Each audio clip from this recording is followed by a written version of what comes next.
both of my grandfathers had very bad dementia at the end. One was um, the vascular dementia, and the other one was Alzheimer's. And I saw this happen with both my grandfathers, and their personalities really dictated the different ways they handled it. But I wasn't the primary caregiver. I helped out where I could, but I was the granddaughter. And both of my grandmothers were very able bodied and capable at those times. So they were the primary caregivers for their husbands. And then, the family just supports. And I saw what both of my grandmothers went through. I was living close by to my maternal grandparents when things were, going downhill steady. And so I'd, go help out and stay over, and it's just so challenging. And I look back on those times, and I'm so grateful that I got to spend the time with my grandfather, but also to see the amazing strength of my grandmother. She's now 98. My grandfather passed, oh Lord, probably almost 20 years ago. Oh, wow. It's been a while. Um, so I was quite young. I mean, when he was in the thick of Alzheimer's, I would see him. He couldn't remember my name, but he's like, "You're the one with the pretty dress. You remember my wedding." Oh, And that was like the sweetest thing. I was just like, okay, grandpa still remembers me.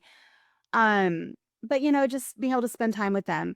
My other grandparents, I lived a little farther away, but I spent a lot of time with them as well. And I saw the challenges my grandmother went through.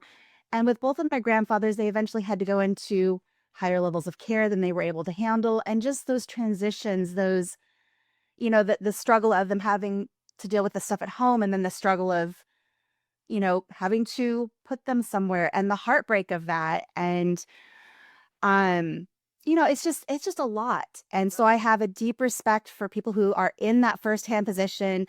It's touched me, but I've never been that firsthand caregiver. So, um, as far as it comes to what I do today and the memory preservation, I think that with people who are dealing with their memories fading, photos are extremely powerful. At least with my two grandfathers, they were more present and able to talk about things that were of the distant past than things that happened yesterday.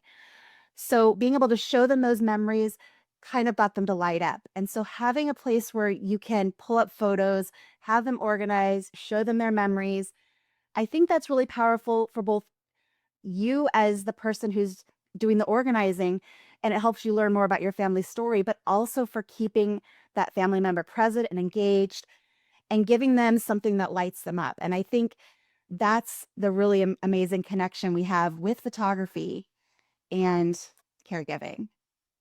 definitely old photos sometimes bring back memories